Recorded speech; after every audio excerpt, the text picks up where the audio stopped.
Hello everyone, welcome to दर्पण education hub and आज का हमारा वीडियो इंट्रोडक्शन टू प्रोग्रामिंग है, जिसमें हम बेसिक मॉडल ऑफ कंप्यूटेशन करने वाले हैं और जो भी प्रोग्रामिंग के कुछ टर्म्स होते हैं वो आज हम डिस्कस करेंगे। प्रोग्रामिंग सीखने से पहले हमें प्रोग्रामिंग के जो टर्म्स होते हैं उनको समझना बहुत ज्यादा जरूरी होता है। तो आज हम लोग करने वाले हैं वो है हमारा इंट्रोडक्शन टू प्रोग्रामिंग।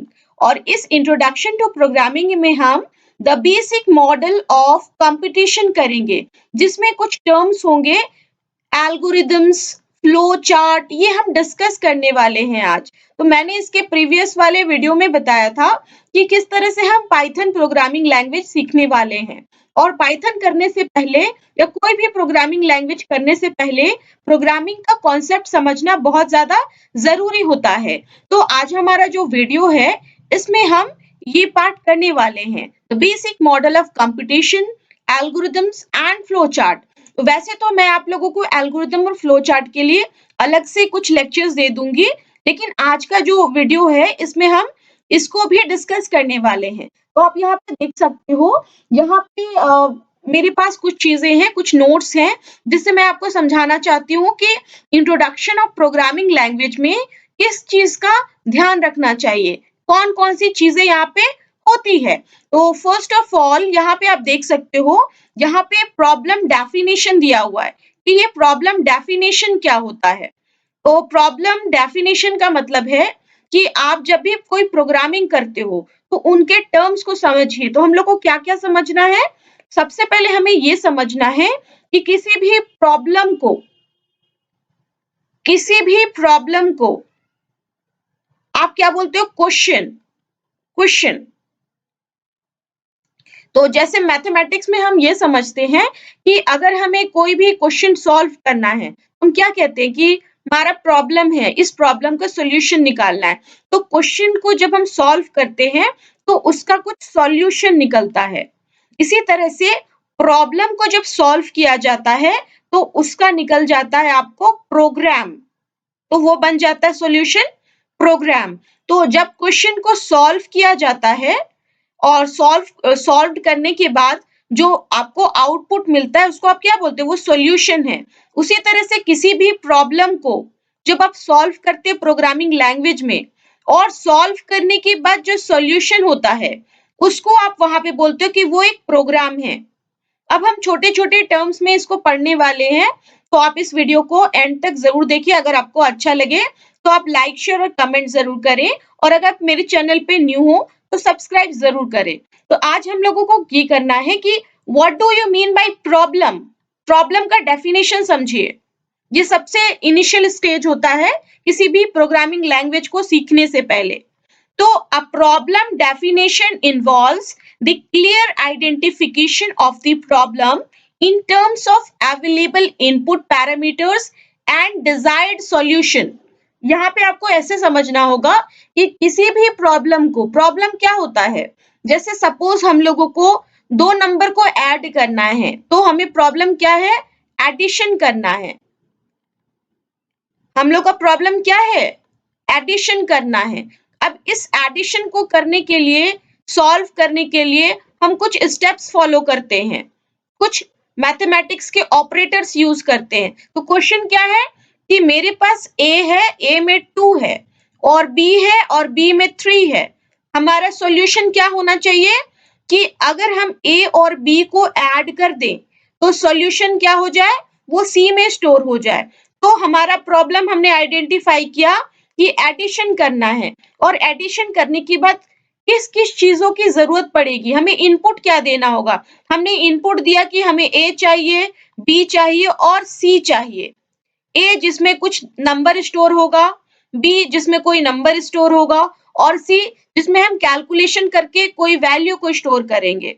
तो इस तरह से हमने अपने प्रॉब्लम को आइडेंटिफाई किया, उसमें किन चीजों की जरूरत होगी, इनपुट क्या लेना होगा, वो हमने आइडेंटिफाई किया, और किस तरह से हम उसका सॉल्यूशन निकाले वो हम लोगों ने आइडेंटिफाई किया। तो ये हमारा क्या है, तो ये हमारा प्रॉब्लम है। इसी तरह से कोई दूसरा प्रॉब्लम भी हो सकता था, जैसे मान लीजिए सपोज हमें क्या करना है, 1 कप टी बनाना है। फॉर एग्जाम्पल 1 कप चाय बनानी है, तो 1 कप चाय बनाने के लिए हमें बहुत सारा प्रोसेस करना होता है। तो बहुत सारे प्रोसेस के बाद हमारा जो आउटपुट होता है, वो होता है कि हमारे 1 कप चाय बन चुका है और वो आउटपुट ही क्या है, वो आपका प्रोग्राम है। तो आप ऐसे समझो कि प्रॉब्लम डेफिनेशन का मतलब ये होता है, जब आप किसी क्वेश्चन को, किसी प्रॉब्लम को समझते हो, आइडेंटिफाई करते हो कि आपको करना क्या है और उसको करने के लिए आपको किन-किन इनपुट की ज़रूरत पड़ेगी, क्या-क्या आपको उसमें लगाना पड़ेगा और उसके बाद आपका डिज़ायर्ड आउटपुट क्या, आप क्या करना चाहते हो? आप एडिशन करना चाहते हो तो सब्ट्रैक्शन नहीं होना चाहिए ना, आप मल्टीप्लिकेशन करना चाहते हो तो डिवीज़न नहीं होना चाहिए। मतलब आप जो भी करना चाहते हो, उसी का आउटपुट उसके हिसाब से मिलना चाहिए, डिज़ायर्ड सॉल्यूशन मिलना चाहिए। तो ये प्रॉब्लम डेफिनिशन होता है। लेकिन आपको इसके बाद ये भी चीज़ समझना होता है कि प्रॉब्लम तो आपने आइडेंटिफाई किया, approach towards solving the problem. जब आप किसी भी प्रॉब्लम को देखते हो, एडिशन करना है, सब्ट्रैक्शन करना है, मुझे डोर ओपन हो जाए ऐसा कुछ प्रोग्रामिंग करना है। मुझे क्या करना है, कुछ ऐसा प्रोग्रामिंग करना है कि 10 मिनट के बाद मेरा जो एप्लीकेशन है वो क्या हो जाए, वो शट डाउन हो जाए। तो हर जगह पे प्रोग्राम किया हुआ है, प्रोग्रामिंग की हुई है। तो आपको क्या समझना है यहाँ पे, approach towards solving the problem. पहले आपने आइडेंटिफाई किया कि आपका प्रॉब्लम है क्या चीज़। जब आपको समझ में आ गया कि आपको एडिशन करना है, तब आप सोचते हो कि उसको सॉल्व कैसे किया जाए। तो सॉल्व करने के लिए आप क्या करते हो, आफ्टर प्रॉब्लम इज आइडेंटिफाइड, जब हमें पता चल जाता है कि आपको क्या करना है, आपको एडिशन करना है, सब्ट्रैक्शन करना है, दूसरा प्रॉब्लम है आपका, वो आप आइडेंटिफाई कर लेते हो, तो यूजर को क्या करना होता है, the user needs to implement a step by step solution in terms of algorithm। तो प्रोग्रामिंग लैंग्वेज में क्या होता है ना, कि सबसे पहले आप प्रॉब्लम को आइडेंटिफाई करते हो। आपके पास क्या है, आपके पास यहाँ पे प्रॉब्लम है, ओके, एंड इस प्रॉब्लम को आपने क्या किया, आइडेंटिफाई किया। आइडेंटिफाई करने के बाद आप प्रॉब्लम को सॉल्व करना चाहते हो, तो सॉल्व करने के लिए आप स्टेप बाय स्टेप प्रोसेस करते हो, स्टेप बाय स्टेप प्रोसेस करते हो, प्रोसीजर अपनाते हो। तो वो प्रोसीजर क्या है, उसको कहा जाता है एल्गोरिदम्स। प्रोग्रामिंग लैंग्वेज में जब किसी प्रॉब्लम्स को सॉल्व करने के लिए हम step by step process use करते हैं, तब उसको एल्गोरिदम कहा जाता है। और एल्गोरिदम्स की मदद से आप जब सॉल्यूशन निकालना चाहते हो, तो उसके बाद आप ग्राफिकल रिप्रेजेंटेशन करते हो। क्या करते हो, अपने प्रॉब्लम्स का जो सॉल्यूशन है, उसको ग्राफिकली रिप्रेजेंट करते हो। तो ग्राफिकल रिप्रेजेंटेशन जो होता है, वो क्या है, तो उसको कहा जाता है फ्लो चार्ट। आप उसको फ्लो चार्ट के नाम से जानते हो, जिसमें बहुत सारे सिंबल्स होते हैं और फिर फ्लो चार्ट को प्रोग्राम में इम्प्लीमेंट किया जाता है। प्रॉब्लम को सॉल्व करने के लिए कुछ स्टेप्स होते हैं, जिसको एल्गोरिदम कहा जाता है, जो कि स्टेटमेंट के फॉर्म में हो। आप यहाँ पे देख सकते हो, यहाँ पे क्या है, यहाँ पे दिखाया जा रहा है कि कुछ स्टेप्स हैं। तो एल्गोरिदम को कुछ इसी तरह से लिखा जाता है, स्टेप बाय स्टेप, स्टेटमेंट के फॉर्म में। तो आपने क्या किया, अपने प्रोग्राम का प्रॉब्लम जो आपका है उसको स्टार्ट किया। स्टार्ट करने के लिए करने के बाद आपने बोला कि मुझे 3 वेरिएबल्स चाहिए, ए, बी और सी। ए में डाल दो, पहले आपने बोला कि मुझे प्रोग्राम स्टार्ट करना है, स्टार्ट हो गया। स्टार्ट होने के बाद आपने बोला कि मुझे ए की जरूरत है, बी की जरूरत है और सी की जरूरत है।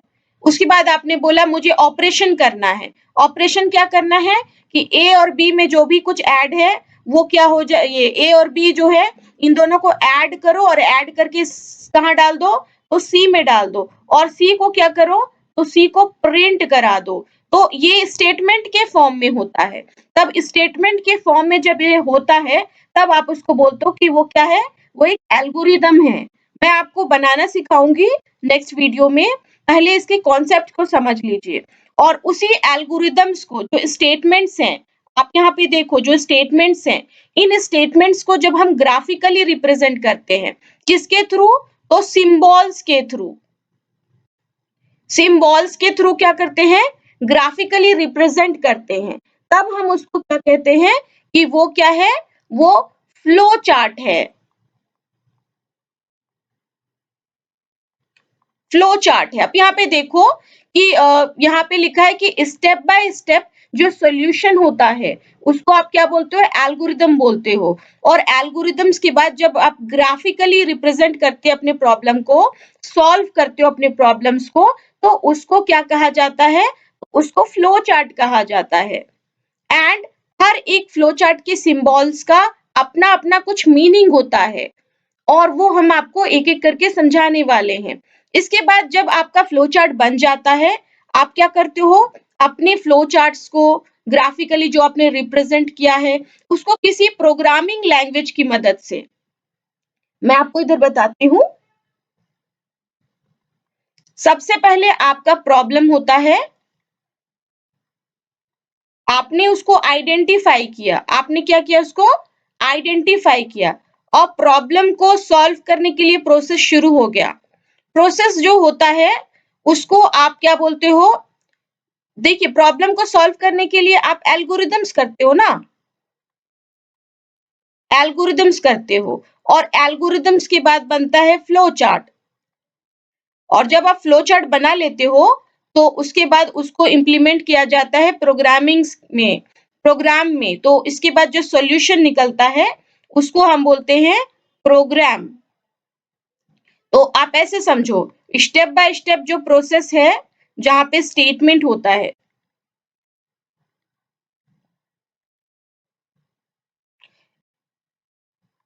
स्टेप बाय स्टेप जो प्रोसेस है उसको हम क्या कहते हैं? एल्गोरिदम कहते हैं। और उसी चीज को जब आप ये जो है ना, ये सारी चीजें क्या है? किसी प्रॉब्लम को सॉल्व करने के लिए हम कुछ स्टेप बाय स्टेप स्टेटमेंट्स को, स्टेटमेंट होता है यहाँ पे, ठीक है? स्टेटमेंट्स, एल्गोरिदम में क्या होता है? स्टेटमेंट्स होता है। फ्लो चार्ट में क्या होता है? तो सिंबल्स होते हैं और इन सिंबल्स को आप बोलते हो कि ग्राफिकली रिप्रेजेंट करना, ग्राफिकली रिप्रेजेंटेशन।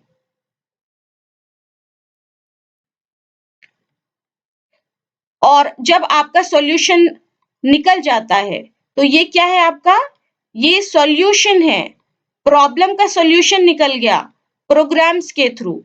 और ये जो स्टेप्स आप यहाँ पे कर रहे हो, तो ये स्टेप्स करने के लिए ये प्रोसेस जो है, तो जो प्रोसेस है या जो प्रोसीजर है, इस प्रोसीजर को प्रोग्रामिंग कहा जाता है। प्रोग्रामिंग क्या है? The process of solving a problem. किसी भी प्रॉब्लम को सॉल्व करने के लिए जो प्रोसेस होता है उसको आप क्या बोलते हो? तो वो प्रोग्रामिंग है। और प्रोग्रामिंग करने के लिए हमें क्या चाहिए? तो हम लोगों को चाहिए प्रोग्रामिंग लैंग्वेज। Programming language. तो हम लोग क्या करने वाले हैं? हम प्रोग्रामिंग लैंग्वेज पाइथन करने वाले हैं। तो आप सी प्लस प्लस, पाइथन, ये सारे जो एटसेट्रा, ये जो प्रोग्रामिंग लैंग्वेज है, इसमें से कोई भी लैंग्वेज यूज करते हो, तो हम क्या करेंगे? प्रॉब्लम को आइडेंटिफाई करेंगे, उसके बाद उसको सॉल्व करने के लिए step by step statements use करेंगे। जब स्टेटमेंट के फॉर्म में वो कन्वर्ट हो जाएगा प्रॉब्लम, फिर हम उसको क्या करेंगे? ग्राफिकली रिप्रेजेंट करेंगे। और ग्राफिकली रिप्रेजेंट करने के लिए बहुत सारे सिंबल्स होते हैं। जैसे कि देखिएगा, ओवल शेप होता है, रेक्टेंगुलर बॉक्स होता है, पैरेललोग्राम होता है, डिसीजन बॉक्स होता है, डायमंड शेप, एरो होता है इस तरह से। तो ये सिंबल्स हम किसी भी प्रॉब्लम को सॉल्यूशन निकालने के लिए क्या करते हैं? ग्राफिकली रिप्रेजेंट करते हैं। ये मैं आपको सिखाऊंगी।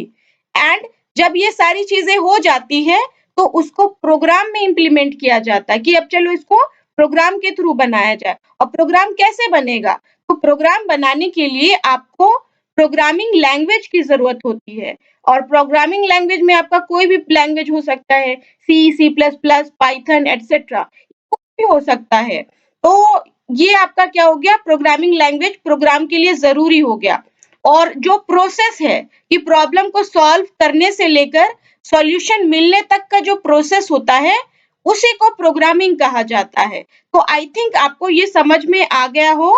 तो मैं आपको यहाँ पे बताना चाहती हूँ कि ये जो है आपका टर्म्स, प्रॉब्लम समझना, प्रॉब्लम क्या है प्रोग्रामिंग में, कैसे उसको आइडेंटिफाई किया जाए, किस तरह से लॉजिक यूज़ किया जाता है, फिर हम एल्गोरिदम्स कैसे बनाते हैं, ग्राफिकली रिप्रेजेंट करने के लिए हम लोगों को क्या चाहिए, तो फ्लो चार्ट चाहिए, कैसे उसको क्रिएट किया जाता है। उसके बाद उस चीज़ को प्रोग्रामिंग लैंग्वेज की मदद से कैसे आप प्रोग्राम्स में कन्वर्ट करते हो, किसी भी कंपाइलर या इंटरप्रेटर की मदद से आप अपने प्रोग्राम को एग्ज़ीक्यूट कैसे कराते हो, ये हम लोग आगे जाकर करने वाले हैं। तो आई थिंक आपको आज का जो लेक्चर है वो समझ में आ गया हो। अगर आपको वीडियो अच्छा लगा हो तो ज़रूर से लाइक करें। मिलते हैं नेक्स्ट वीडियो में। Thank you.